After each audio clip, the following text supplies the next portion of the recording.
and November 11th. So we traditionally set on the fourth Thursday of November, right? 90 Wampanoag Indians, I'm probably butchering the pronunciation, sorry about that. Approximately 90 Wampanoag Indians and 52 colonists participated. Most of the colonists were women and children since the men had already died. The Wampanoag, led by Chief Massasoit, contributed at least 5 deer to the feast.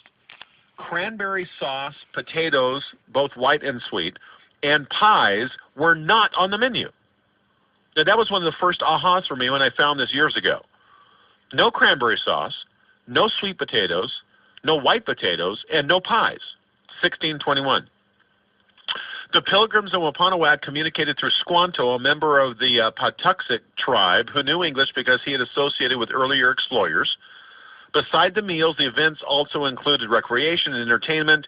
Abraham Lincoln named Thanksgiving an annual holiday in 1863 to be celebrated the last Thursday of November. However, it wasn't a national holiday until many years later in 1941.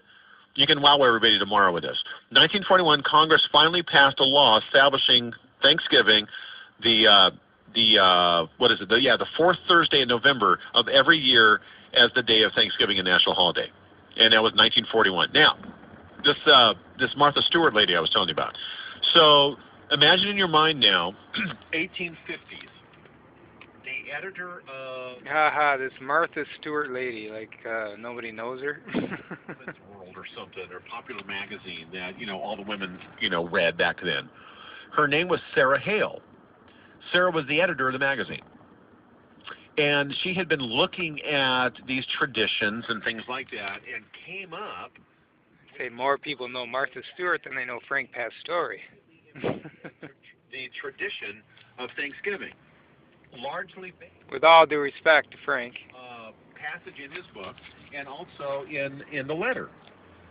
Here is an 1852 editorial that Sarah Hale wrote. Ready? Here we go.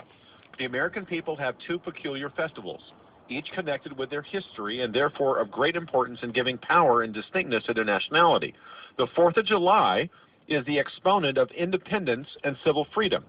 Thanksgiving Day is the national pledge of Christian faith in God, acknowledging Him as the dispenser of blessings. These 2 festivals should be joyfully and universally observed throughout our whole country and thus incorporated in our habits of thought as inseparable from American life. 4th of July and Thanksgiving. This is now in 1852. President James Buchanan got a letter from her.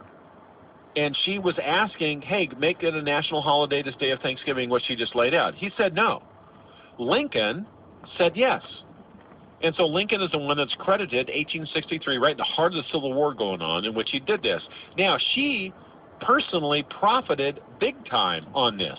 Why? Because she would fill the pages with recipes and editorials about Thanksgiving. And guess where the whole cranberry sauce, sweet potatoes, pies, that all came from her. She wrote about roasted turkey, savory stuffing, and pumpkin pies. There were no pumpkin pies in the first one. She started that. None of these appeared in the original celebration, nor did forks, by the way.